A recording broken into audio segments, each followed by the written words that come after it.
Hey y'all, hey, so we back with another episode, another review. So we're down to episode 4. We getting through it, y'all. We chugging along, okay? So episode 4. So episode 4, Wax So Riches, Netflix.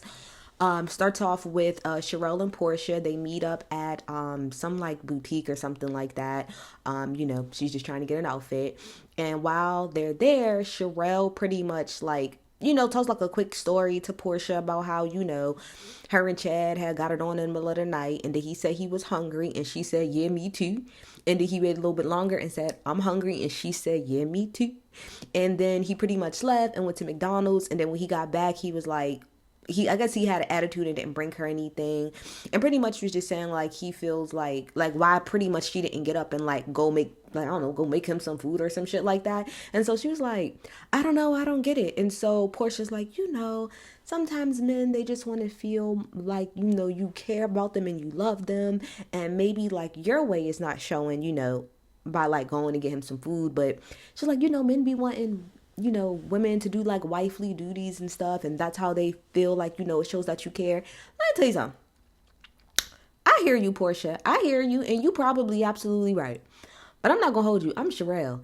If my man is sitting next to me and he's like, I'm hungry, me too. So I guess maybe the difference is that outside of me saying me too, I'm gonna be like, so what do you want to do? Like, do you want me to take, like, do you want to go in the kitchen and make something? Do you want to order out? Normally we just land on ordering out, but maybe because her follow-up wasn't like, so what should we do about that? Maybe that's what it was. But I'm not getting up at 3 in the morning to go cook for you. That's crazy.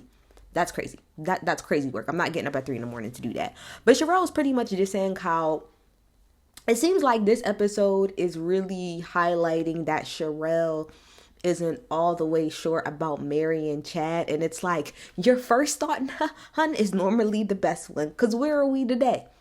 I don't know. Matter of fact, I should probably look up. I wonder, did Chad Ocho and Sherelle get back together? Because if y'all don't follow them and don't know, they definitely broke up or whatever because she found out that he was cheating on her.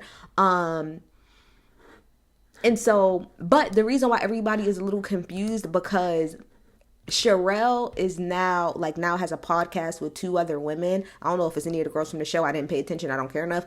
But I only noticed because I watched Nightcap with Chad and Shannon. So when they had first broke up, Chad had came on the show and was like really upset, and he keeps talking about it. But anyway, nobody is sure about what's actually going on between them because it said that they broke up.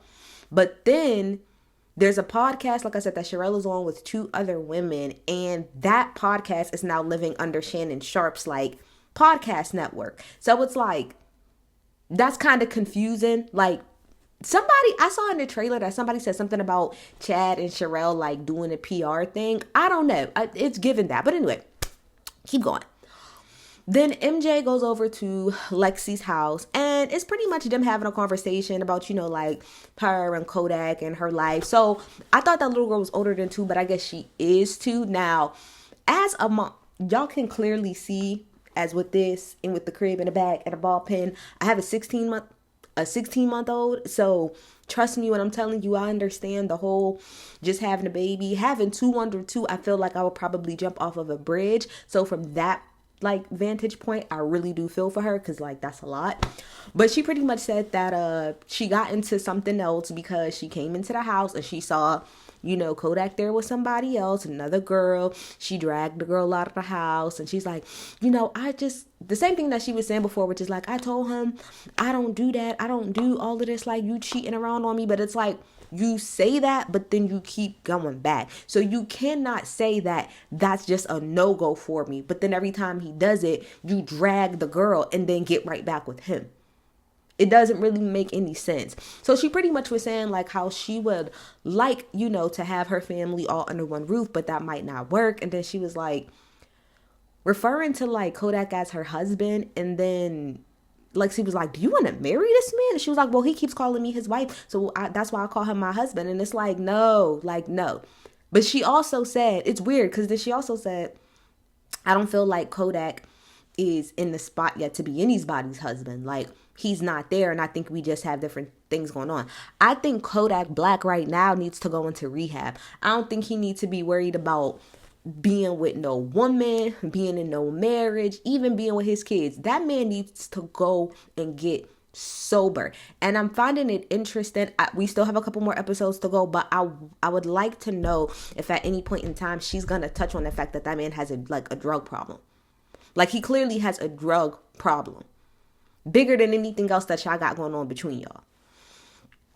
So yeah, so that's that. So then we see Sade. Let me tell you something. Oh, good Lord. Sade is so beautiful. When they had that shot of her walking down the street, I said, yo, she's a vision. Could you imagine walking down the street and seeing her walking down the street? My God. What a beautiful woman. But I have to clock you, Sade. Like I said, I'm going to call everybody out when they're wrong. And when you right, you right. When you wrong, I got to call you out, Sade. Now, if when you got there, Sherelle would have cursed you out, Sade, she wouldn't have been wrong. You being an hour and a half late is pure insanity. It's pure insanity. It's rude. The most that I'm ever going to wait for somebody is like maybe 20 to 30 minutes. Once that 30 minutes hit, I'm out of there. An hour and 30 minutes? Unacceptable, Sade. Unacceptable. But, regardless, they pretty much just had a conversation. They both apologized, moved on, whatever. Then we have like a little quick scene with Keita and Portia, and Portia tells Keita, how her name was brought up at the lunch, blah, blah, blah. They talk about their pregnancy. That's really it. This is really going to be a short episode. I think I could do 4 and 5 in one episode, but we're getting better at these reviews, y'all. So Ashley, then we have Ashley's event. Ashley's house is beautiful, beautiful, beautiful, beautiful, beautiful, beautiful, beautiful. And they have like a whole glamping situation set up. So I think it's like Sherelle, Portia, and maybe Lexi, and then Sade. They're all like in the little fake tent, and they keep like insinuating that like Sade is pregnant or whatever, and so they're like, you're pregnant, and Sade, her confessional was like, even if I was pregnant, I would never tell any of you bitches here. Like, I see how y'all talk about other people. I see how you talk about Stoni and how you treated her. I see how y'all talk about Jules and treat her. So why would I ever talk to y'all about anything I got going on in my life? Bitch, Sade is here to film and collect a check. She does not like any of you. She's here to film and collect a check. And I found it interesting. Let me say something about Portia this episode. I don't know what happened episode 1, 2, and 3. But 4, it seems like Portia, I'm starting to actually see her face and not Sherelle's ass. It's very interesting. Like, Portia, is having her own voice? Her own mind? Calling girls out? The collective? Colored me surprised, bitch. So, Portia, and I'm saying all to say because Portia, it says in her confessional, like, I know we're being like absolutely ridiculous. She was like, I know that even if she would never tell us, because me and Sherelle are being absolutely ridiculous. Who badgers somebody this much over their womb? Like, we're just being ridiculous. So at least So then they go and they sit for dinner. So then Stoni ends up walking up. I'm like, okay, because I was going to say, yet again, we're having another event and not inviting Stoni, but for whatever reason, right? So in the confessional, Sherelle pretty much says that she felt like she was being a little too hard on Stoni. You think, bitch? You think? Okay.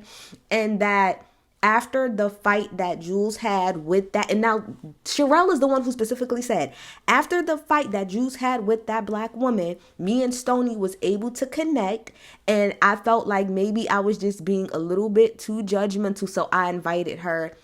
So we had a conversation and then I invited her here. I cursed you out for 3 episodes. So when you're admitting that you're wrong, Sherelle, like I said, I'm fair on this channel. We get everybody they tens when they do the right thing. I'm going to give you a hand clap. Good.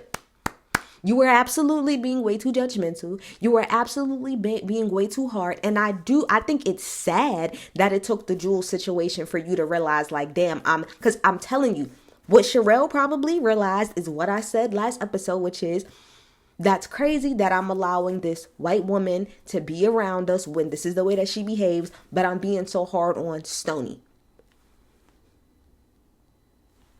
Good for you, Sherelle. You're still a mean girl, but I can still give you like your tens when you admit that you wrong. You apologize to Sade and you apologized to Stoni. So that means you're on the steps. Like you're starting to be on the right step, you know, the pathway to success. So good for you. And so Portia in her confessional, sorry, before we get there, right? So, like I said, Stoni comes, sits down, right? So then you have Keita and Sade sitting next to each other. You know, Keita's just kind of asking Sade, you know, like about her and what is his name? Robbie, I think is his name. And, you know, like how they're doing. And, you know, do you feel like pressured, like as far as like getting married and having kids? And she was like, you know, I feel like we just doing our thing. And, you know, he wants kids, but I'm like, we need to get married and I'm tired of him traveling. Because I think it was also said by Ashley's husband that I think Robbie was traveling around a lot. Like he was traveling to audition for different like teams and stuff like that, right? Okay, cool. So, you know, that was just a little quick conversation that they had. So then they start to play a game and Stoni asks the table, like, what are you guys' relationships with the other like baby mothers, you know, of, you know, that your significant other has. And so this whole little scene right here or segment let me know why y'all really don't like Stoni. It is because Stoni keeps it too real. Portia even said in her confessional, because I think at first, like, it didn't seem like nobody really wanted to answer, which is why Portia said in her confessional, none of y'all, like, it feels like everybody's being fake. Everybody wants to like have this picture perfect idea of their life when all of us pretty much got stuff going on. So it's like, yeah, Stoni's gonna actually be the one to say it, which is why I think the rest of y'all are so uncomfortable around her. So when Stoni says that, you could tell that Sherelle was kind of like cringing a little bit and even kind of judging, but then she even stopped herself and she's like, you want to know what? I was going to say something, but Chad has a lot of baby moms. And it's like, yes, all of y'all. And nobody really spoke up other than Stoni. Now, Sherelle did come back, like I said, and said she has a good relationship with all of the mothers of his children. Ain't nothing bad ever happened. But like, Keita, you're sitting right there. You just told us that Tyreek Hill has 9 kids and you're pregnant with his 10th, but you have nothing to say on the matter? I think almost all of the girls there, not all, I think almost all of the girls there, significant others, has multiple baby mothers. So I'm not understanding why it's only Stoni that's really being honest and speaking up. So that's just kind of that. Like I said, Portia was like, y'all all kind of being fake, and I would have to agree. So then the girls kind of like, you know, get up and kind of talk to each other. And so Ashley says to Sade, oh, you know, it seems like, you know, you and Keita was like being really, really friendly. And so are y'all cool now? And Sade was like, when was we not cool? We was always cool. And so Ashley was like, oh my gosh, like I was just asking, you didn't have to be so spicy about it. And the point of the matter is that stop trying to make fetch happen. Stop, Ashley. Stop trying to make fetch happen, because it's not. And that's why Sade got annoyed and oh man, Sade is my favorite. I'm going to reach out to her to see if I can like interview her or something like that. But it's the way she's been carrying all season, except being an hour and a half late. That's wrong. But everything else, she's been carrying the way she handled this whole thing. Because I think what Sade realized is that y'all are trying to use me and Keita going back and forth as a storyline, and I'm not going to let it happen. Find something else to do. Pick somebody else to be the bad guy and for y'all to all have an issue with, because y'all want to have an issue with me. It's not going to happen. So she cleaned it up right then and there. She was like, yeah, I have an attitude, or I'm being spicy because you guys keep bringing it up. So then Keita comes over and Keita pretty much asked Sade like, okay, so I do want to know, like, why is it that like you pretty much made it so that nobody could come in? And she was like, it was 22 of us. So remember last review, I said if it was like 9 or 10 of them, that makes even less sense. If it's 22 people, why would only Sade's vote clear everybody else's. That literally does not make any sense. And that's what Sade said. She was like, that wasn't just me. It was a group of us. It was 22. We took a vote and the majority said no. Now, Sade said that it was, what did she say? I don't know if she says because like some people didn't want to be filmed. And then Keto's like, well, if people didn't want to be filmed, like, you know, they wasn't going to film them. They didn't have to be in there. But the point of the matter is that she didn't just ice you out on her own and be like, no, I don't want her in here. It was a overall group thing. Versus when Keita was explaining it to Sherelle, she tried to make it seem like, oh, well, they said that it was only Sade that made that decision. You're smart. You look like you're a smart girl. Use your brain and tell me, does that make sense? So I'm glad. So then, you know, Sade was like, so the point of the matter is like, I was not trying to put you out in the cold. I don't have a problem with you. We're good. And then she clinked. And I was like, that's how you clear it. She was like, hopefully this clears it up for us to never have to talk about this again. I love the way she did that, which is like, we're going to address the problem that y'all think is happening. I'm going to make it clear that there is not a problem. I have no issue with her. So past this moment, if anything happens past this moment, that's going to fall back on y'all because I'm clearing the deck right now. Don't try to use Sade as a storyline or try to use her and Keita going back and forth as a storyline. It's lame. It's tired. And I'm glad that she cleared it. She cleared. So then we have this little quick scene with like Sherelle and Chad, which honestly I kind of skimmed through. I think like Sherelle's pastor hat came over or whatever. And they was just talking about like, you know, marriage and her being submissive. None of that matters anymore. None of it matters because they're not together. Let's move on. And really all that scene did was just prove why they are where they are. But let me tell you something about this next scene right here. This next scene with Stoni and Jules,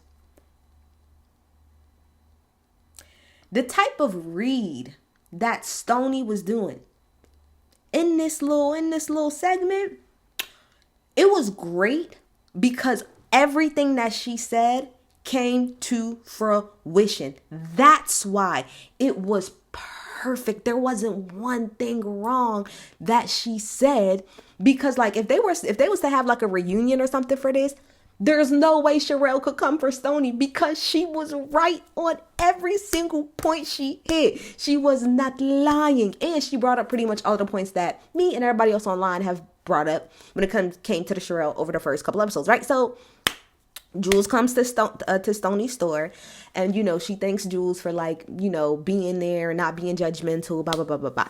So Stoni is like, well, you know, people want to talk about reputations, like, and talk about my reputation. I'm not the only, you know, one with a rep, since Sherelle wants to start running her mouth. So Jules is like, oh no, what does that mean? So then first she says that Chad took Sherelle to, what is it called?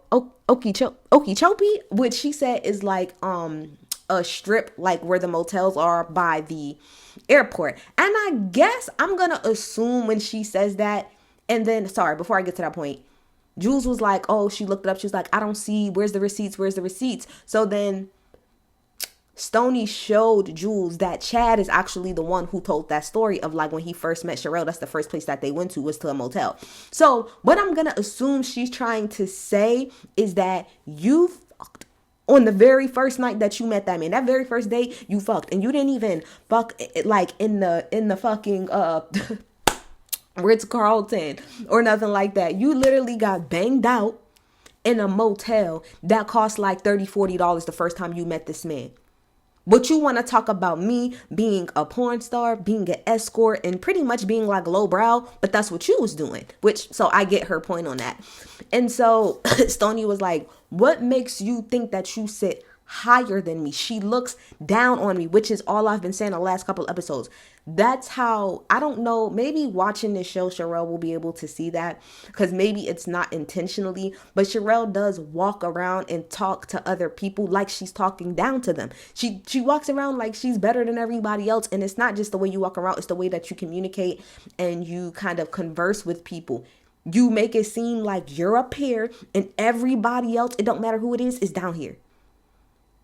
That's not a good way to be, hun. So that's why you're getting called a mean girl and all of these other things. So, you know, she talks about the invite. So Stoni in her confessional, she was like, yeah, she did invite me, but I didn't feel like it was genuine. And so she said, I didn't feel like the invite was genuine. Before I get to the read in that, the next line that she said, now some people could say, because I want to be fair here, right?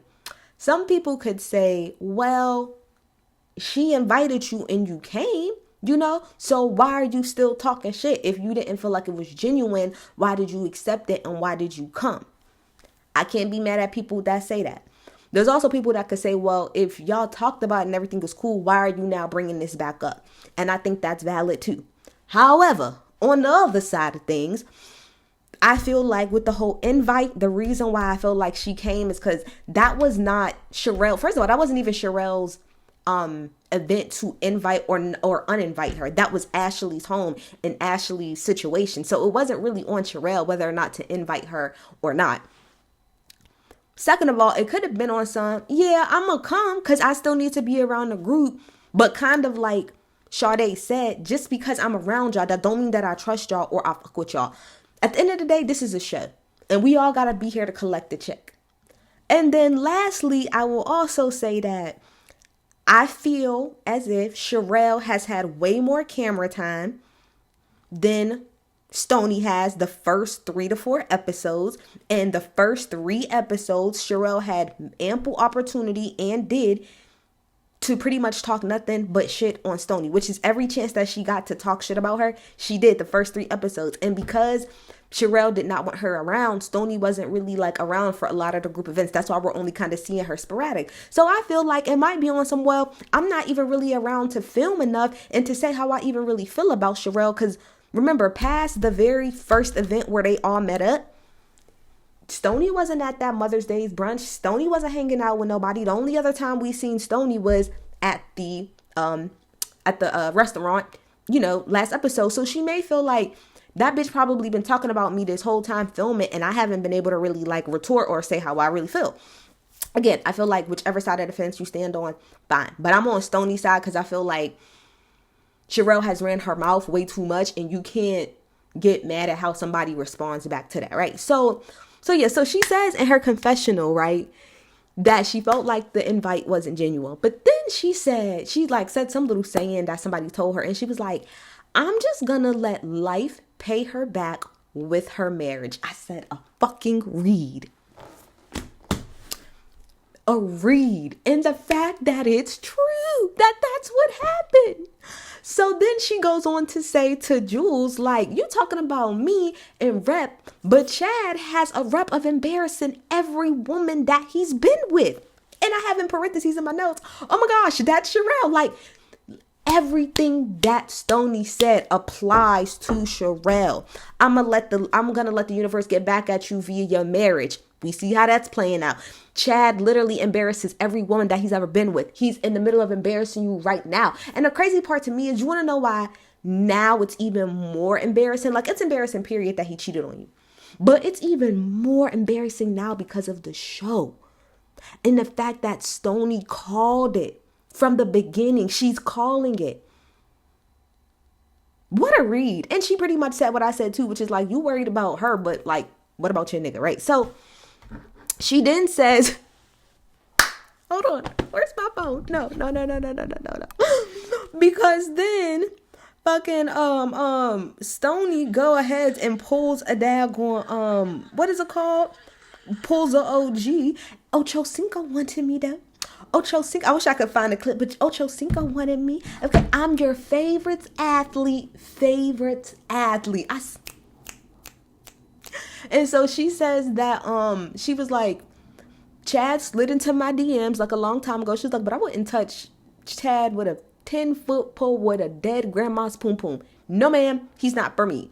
And that's believable. Because this is literally exactly what happened with Chad, Evelyn, and OG on Basketball Wives. If y'all don't know what I'm talking about, that whole thing that I just referenced, that's Basketball Wives. Chad was in a relationship, as we all know, and was engaged to Evelyn Lozada. Her and another woman on the show for Basketball Wives, OG, kind of got into a back and forth because Evelyn didn't understand how OG knew Chad. In the middle of an argument, OG pretty much says, like, Chad was in my DMs. He was trying to talk to me. And that's where it's like, Ocho Cinco wanted me. Ocho Cinco wanted me. And Evelyn got so pissed off. That's when you see her like pass. She's like, I got A1 credit, good friends, and like that's when she was doing that. That's all this gave me. That's all it gave me. So like, yes, I 110% believe that Chad was in Stoni's DMs the same way that he was clearly in other bitches' DMs, which is why y'all not together.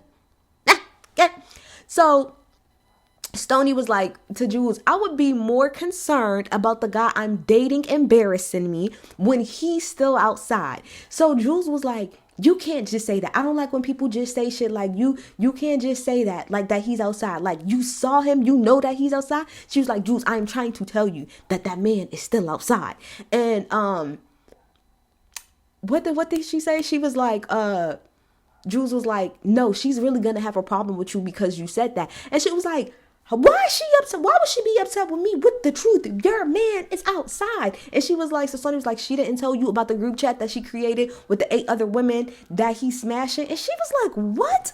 Who told you that? Like, Sherelle told you that? And she said, no, but I know about the group chat. I can't wait till next episode to figure out more about that.